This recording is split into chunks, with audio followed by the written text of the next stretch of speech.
എങ്ങനെ എനിക്കിത്ര പ്രിയപ്പെട്ടവളായി എന്ന് ചോദിച്ചാൽ എനിക്കറിയില്ലെന്ന ഉത്തരം മാത്രമേ എൻ്റെ കയ്യിലുള്ളൂ. അരുൺ കയ്യിലുള്ള റിമോട്ട് വീണ്ടും ചലിപ്പിച്ചു.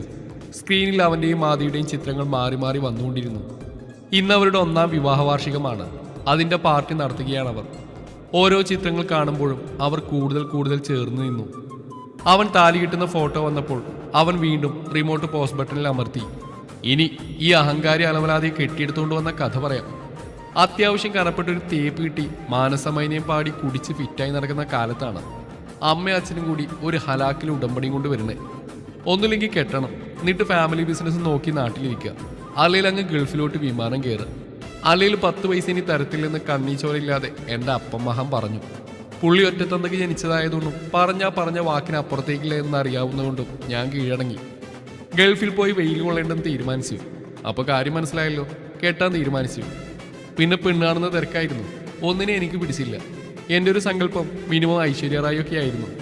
അങ്ങനെ ഒരു ദിവസം ഒരു വീട്ടിൽ ചെന്നപ്പോണ്ട് എന്നെ തേച്ചിട്ട് പോയ അലവരാതി ചായക്കപ്പും താങ്ങി പിടിച്ചുകൊണ്ട് ഇളിച്ചു വരുന്നു. അവളെ കണ്ടപ്പോൾ മോന്തക്കിട്ടൊന്ന് കൊടുക്കാനാ തോന്നിയേ. ലവളുടെ കെട്ട് കഴിഞ്ഞതല്ലേ, പിന്നെന്തിനാ ഇതും താങ്ങി പിടിച്ചോണ്ട് വരുന്നതെന്ന് ചിന്തിച്ചപ്പോൾ പുറകിൽ കൂടി ഒരു പച്ച ചുരിദാർട്ടവൾ കുണുങ്ങി വരുന്നു. ലവളുടെ അനിയത്തിയായിരിക്കും. എന്നിലെ വില്ലൻ ഉണർന്നു. പ്രതികാരം ചെയ്യാൻ പറ്റിയ അവസരം. എന്നെ കണ്ട് ഇലക്ട്രിക് ഷോക്ക് അടിച്ച പോലെ നിൽക്കുന്ന തേപ്പുകാരിയോട് ചിരിക്കാതെ അനിയത്തിയെ നോക്കിയൊരു ചിരിവാസാക്കി. എന്നിട്ട് ചായയും ജിലേബി അടിച്ചു കയറ്റി. അപ്പോഴാ അമ്മാവൻ എന്ന് പറയുന്ന കാർന്നവര് പറയുന്ന കേട്ട് അവൾക്കൊരു ഏട്ടം മാത്രമേ ഉള്ളൂ എന്ന്. അപ്പൊ തേപ്പുകാരി. ഞാൻ മനസ്സുകൊണ്ട് ചോദിച്ചു, ആയിരിക്കണ അമ്മാവൻ തണ്ടിയുടെ മുതലാണ് ആ സാധനം. അപ്പൊ തന്നെ അയാളും ഒഴിഞ്ഞു. ആരായാലും വേണ്ടില്ല, ഇവളെ തന്നെ കെട്ടത്തുള്ളൂ. തേപ്പുകാരിക്കിട്ട് കൊടുക്കാൻ പറ്റുന്ന അടിപൊളി പ്രതികാരം. അവളുടെ മുന്നിൽ വെച്ച് അവളുടെ വേണ്ടപ്പെട്ടവളങ്ങ് കെട്ടിയെടുക്കുക. പിന്നെ ഒന്നും ആലോചിച്ചില്ല. അച്ഛനെ നോക്കി കണ്ണിറുക്കി. അച്ഛൻ വേറൊന്നും നോക്കിയില്ല. അടുത്ത മാസം തന്നെ കെട്ടുറപ്പിച്ചുകൊണ്ട് പോന്നു. തേപ്പുകാരി നോക്കി ഒരു വിജയച്ചിരി കൊടുത്ത് നേരെ വീട്ടിലോട്ട്. വിളിയൊക്കെ വളരെ കമ്മിയായിരുന്നു. കാരണം പ്രതികാരമാണുള്ള ഉദ്ദേശം. അവളെ വീട്ടിൽ കൊണ്ടുവന്ന് കഷ്ടപ്പെടുത്തണം, മറ്റവളോടുള്ള കലിപ്പ് തീർക്കണം. ആലോചിച്ച് ഞാൻ രോമാഞ്ച പുളകിതനായി. അങ്ങനെ കെട്ടും കഴിഞ്ഞ് പെണ്ണ് വീട്ടിലെത്തി. തേച്ചവളോടുള്ള പ്രതികാരം തീർക്കണം. ഞാൻ കഥ കടച്ചുകൊണ്ട് കഥയുടെ കെട്ടഴിക്കാൻ തുടങ്ങി. എടി പുല്ലേ, ഉണക്ക കമ്പ് പോലിരിക്കുന്ന വെള്ളപ്പാറ്റേ, നീ എന്താ വിചാരിച്ചേ? നിന്നെ കണ്ടപ്പോ തന്നെ കണ്ണ് മഞ്ഞളിച്ച് പോയിട്ടാ നിന്നെ ഞാൻ കെട്ടിയെടുത്തെന്നോ? അല്ലേടി പുല്ലേ, നിന്റെ മുന്നിലൂടെ ഞെളിഞ്ഞ് നടന്നില്ലായിരുന്നോ വിദ്യ? ബോളിവുഡിലെ വിദ്യാബാലനാന്നാ അവളുടെ വിചാരം. അവളെന്നെ 8ആയിട്ട് തേച്ചിട്ട് പോയതാ. അപ്പൊ അവിടെ അനിയത്തിക്കിട്ട് 16ആയിട്ട് പണി തിരിച്ചു കൊടുക്കാൻ വേണ്ടിയാടി നിന്നെ കെട്ടിയെടുത്ത്. പിന്നെ അറിഞ്ഞ് നീ മാമന്റെ മോളാന്ന്. ഏത് മോളായാലും വേണ്ടില്ല, ആ തെണ്ടിയുടെ മുന്നിൽ വെച്ച് എന്റെ കെട്ട് നടത്തണം എന്നുള്ളതായിരുന്നടി എന്റെ ജീവിതാഭിലാഷം.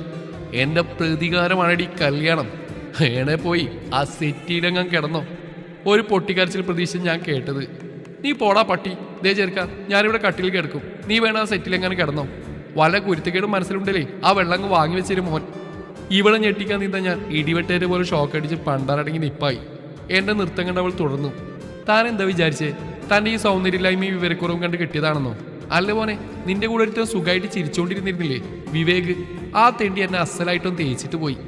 അപ്പൊ അവന്റെ മുന്നിൽ വെച്ച് തന്നെ അവന്റെ ചങ്കും കരളുമായി നിന്നെ കൊണ്ട് എന്റെ കഴുത്തിൽ താലി കെട്ടിപ്പിക്കുന്നുള്ളത് എന്റെ ഒരു ആഗ്രഹമായിരുന്നു. ഇതെന്റെ പ്രതികാര. ഡാ തെണ്ടി വിവേകേ, ഞാൻ മനസ്സിൽ പറഞ്ഞു. ദേഷ്യത്തോടെ പാൽ ഗ്ലാസ് എടുത്തെറിയാൻ നോക്കിയപ്പോൾ അവൾ പറഞ്ഞു, അതെ, നീ കാശ് കൊടുത്ത് വാങ്ങിച്ച ഗ്ലാസ്സാ, വെറുതെ എറിഞ്ഞു പൊട്ടിച്ച് സ്വന്തം കാശ് കളയണോ? വേണ്ടല്ലേ. ഞാൻ പാല് പകുതി കുടിച്ചു. പുതപ്പുമെടുത്ത് സെറ്റിയിലോട്ട് പോകാൻ നോക്കിയപ്പോൾ അവൾ പിന്നെ പറഞ്ഞു, ഒരു പുതപ്പേ ഉള്ളൂ, എനിക്കാണെങ്കിൽ രാത്രി മേത്ത് പുതപ്പിടാതെ ഉറക്കം വരില്ല. എനിക്കും. ഞാൻ കണ്ണിറുക്കി.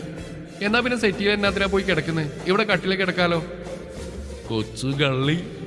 അല്ല മോളെ, നമ്മുടെ പ്രതികാരമൊക്കെ കഴിഞ്ഞില്ലല്ലോ അല്ലേ? ഇനിയിപ്പോ നമ്മളായിട്ട് ആദ്യരാത്രിയുടെ ചടങ്ങൊന്നും തെറ്റിക്കണ്ട അല്ലേ? എന്നാ പാല്. അവളൊന്ന് പുഞ്ചിരിച്ചു. ഞാനും. പിന്നെല്ലാം പെട്ടെന്നായിരുന്നു. അങ്ങനെ ഞങ്ങളുടെ തേപ്പ് കല്യാണത്തിന്റെയും പ്രതികാരത്തിന്റെയും വിത്താണ് ഇവളുടെ വയറ്റിൽ കിടന്ന് മുളക്കുന്നത്. ഇനി 6 മാസം കൂടി കഴിഞ്ഞാൽ ഇങ്ങ് പുറത്തിയാടും. ആദ്യം കണ്ണുകൾ തുടച്ചു. അത് കണ്ടവൻ ചോദിച്ചു, ഈ പുല്ല്, നിനക്ക് കരയാനൊക്കെ അറിയോ? നീ പോടാ പട്ടി. അവനവളുടെ വയറ്റിൽ പതുക്കെ തലോടി ഒരു കുഞ്ഞു മുത്ത് നൽകി. ഇതെന്റെ കുഞ്ഞ് കാന്താരിക്ക്.